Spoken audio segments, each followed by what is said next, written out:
Hello everyone, hope you're doing well. Welcome to Project Elm.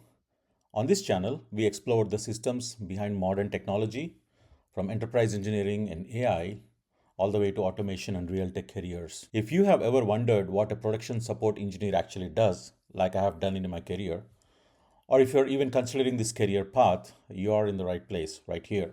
There are a lot of videos about software development out there in YouTube and everywhere, but not many that explain what happens after the software is deployed into production. That's exactly what we're going to talk about today. In this video, the first of the series, I will explain what a production support engineer does, what a typical day looks like, the skills you'll need, the pros and cons of the role, and who I think, in my opinion, this career is best suited for. Let's just get started and start digging deep into this interesting career.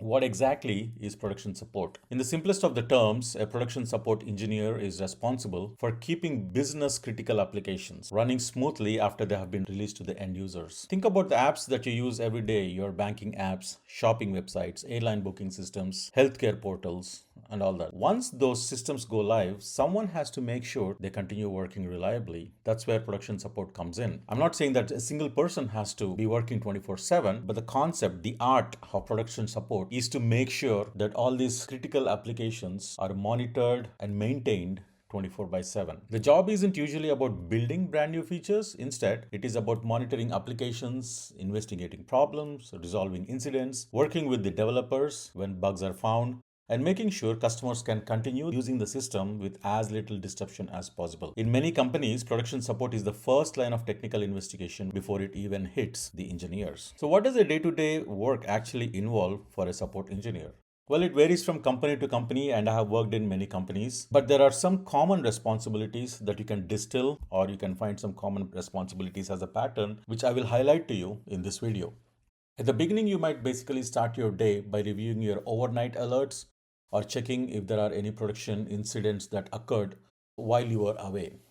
I would actually go one step ahead and say that before you end your day, the previous day, you actually can look at your tickets, you can actually look at your support incidents and anticipate what issues or what responses, what statuses might change when you come back tomorrow. So your first step of the day might be reviewing overnight alerts or checking if any production incidents would have occurred. And then throughout the day, you could be investigating support tickets, analyzing application logs, reviewing database information, reproducing the issues reported by others, or coordinating with developers to resolve software defects. Communication plays a very big part of this role, and you'll often work with a variety of groups or teams in your company, starting from developers to testers to business teams who face the customers, and sometimes directly with customer-facing support teams. Any which ways, the goal is always the same. You have to understand the problem, identify the root cause, and restore normal service as quickly as possible. As you can see, handling escalations is a major expectation, and you do some technical log analysis, and you have to communicate with stakeholders. Sometimes stakeholders could be the higher ups in your company or the higher ups in the customer's company as well. Let's walk through what a typical day might look like. This is what we want to drill a little deeper.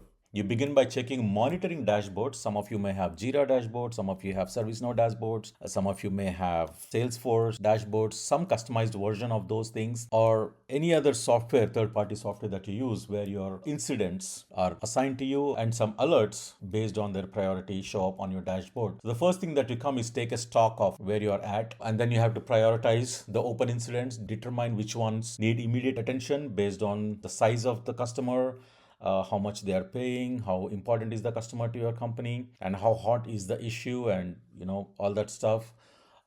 As new investigations keep coming in, you'll investigate them, gather information, and decide whether the issue can be resolved immediately or it needs help from the development team. Uh, Also, during an outage or like a production outage, or the systems are down, or there's a major bug that hit, or there is a vulnerability issue that has been identified, things like that. Many times the support responsibility is to coordinate a response, oftentimes use a template for an advisory for a customer and send out the advisories to all the stakeholders. That includes the actual end users and the responsible people in both sides of the table, both the customer and your company. Also, you have to communicate the status of your existing line of tickets or incidents, as we call them, where they're at, what is your ETA, how much progress you have made, and all that stuff. So you come in the morning, take a stock of the situation throughout the days. After that, you have prioritized, you keep working, and then you have to keep communicating as well. One thing I like about this role is that every day can be a little different. Depending on the incidents that come in, some days can be exciting, some days can be a little slow, some days can be really, really frustrating. But that comes with the job, and you're constantly learning how complex systems works because customers keep on finding issues that you never thought they were. So it's never there's never a boring day. I would say that's one of the best parts of this job. Let's talk about some of the skills that you would need from a technical perspective. I'm not listing actual technology names, but in general, you might need to work with databases, understand how SQL is written, how do you understand the table performance, the SQL performances, the table sizes, how they are growing, how do you index them, and also the operating system. Mostly it is Linux, if most of the cloud instances nowadays are chosen on Linux, but any other operating system skills that you might need to have. Definitely need to be able to read the logs and identify patterns quickly and trace exactly what went wrong. That comes over a period of time, and you should also be able to understand how APIs talk to each other, who's calling who, what are the responses, what are the response codes. These are some of the skills that you'll understand, and also some troubleshooting techniques. Everyone has their own troubleshooting techniques, but mostly based on your software, methodically isolate and resolve some of the technical problems. On the other hand, you'll often need to communicate under pressure. You need to explain that the technical terms to non-technical stakeholders, maybe your boss or the managers on the other side. And you also need to learn to prioritize multiple problems at the same time. Not always does a support engineer's life is sequential, one incident after another. Sometimes you may have to keep switching between multiple incidents, and you need to be able to stay calm under those incidents. In my opinion, some of the best production engineers are not just technically strong, but they're also excellent communicators and problem solvers. They're not afraid to manage, if I may use the word, stakeholders on both the sides, and that's what makes a excellent support engineer. Going forward, some of the pros and cons of this role. On the positive side, you gain exposure to real production systems, how they can break, to what end edge customers can push them. You develop strong troubleshooting skills. You learn how to operate behind the scenes and understand how businesses leverage your systems.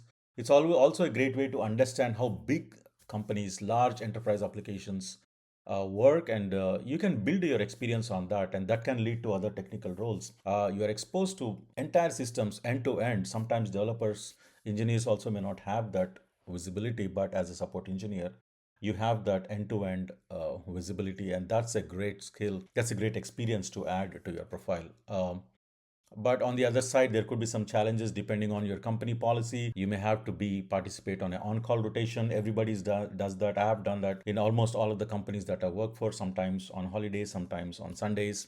Everybody in the team gets a rotation, and you need to. And in cases of outages, everyone has to be available. All hands on the deck uh, because live incidents can strike. You never know when it can happen. So there is that thing that always in the back of your mind sometimes. Although there are instances where something is planned, but sometimes things may not go according to our plans. For some people, this may be exciting. For some people, it can be stressful. Depends on how you view it. So it is important to understand both sides before choosing this career path, the pressure as well as the exposure that you get working in such high stake work. Coming to career growth, it's not a dead end role. Most people try to think that it's a dead end role where you become a support engineer. There's that, but there are many experienced engineers, including myself, who do use this as a stepping stone into other areas of technology. Depending on your interests, you might move into software development.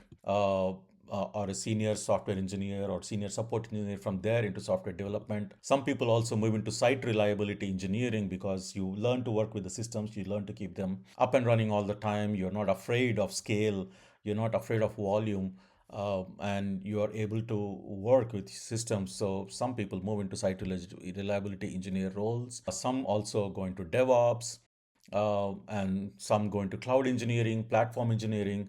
Eventually, this as you grow with experience, eventually will end up into some sort of a technical leadership, an engineering manager, and eventually you will be owning the entire platform. And sometimes you can even end up facing customer facing technical roles. Also, some people like to stay in technical realm and continue to face the customers. And obviously, your exact salary will depend on this experience, the roles that we show here, and also the company you work for, and also the volume, the thickness, or how intense is your role. Production support engineers are generally well compensated because they are important, they're critical for the business, and they help keep the business systems running. So you will be, on an average, be well rewarded in your career, and the skills you develop in this role are valuable across many industries. These are called transferable skills. The skills that we saw in the previous slides, they are called transferable skills, and then you will be able to project yourself in other industry verticals as well. Who should be considering this role? Before we get into the next videos in this series, I'd like to close this first one with an understanding of who is this career for. Most people who change careers can get into support roles uh, because they do bring in some experience. They do bring in some leverage, which may be useful in a support job. Some people who just enjoy troubleshooting naturally, they have a thing for it. They like to chase root causes, and they like to solve puzzles under pressure. Some people just thrive under pressure. It might be a good job for them. Some people like understanding systems, how things work end to end, the big picture, and they want to contribute. Those people also can consider this. Obviously, most of the junior engineers can give a try and get hands-on experience on real production systems early on in your career before you branch out. This is always a good experience to have. So having a support experience will always help you, irrespective of whether you are going into an engineering job proper or continue to grow in the customer facing roles. But junior engineers also can consider to choose this job. So as we close, I would like to encourage you all to keep working, to keep debugging, to keep supporting, to keep learning how to build your career using a support job. I have worked in this for almost like 13, 14 years, and I have a varied experience. And I also have the privilege of working as an engineer, and I have grown in my career over the past 20, 25 years. So I would love to itemize my experience into multiple parts, and I would like to share with you as we go along in this project of learning, in this project of growing together. And I hope to see you in the next video. Thank you, and bye bye.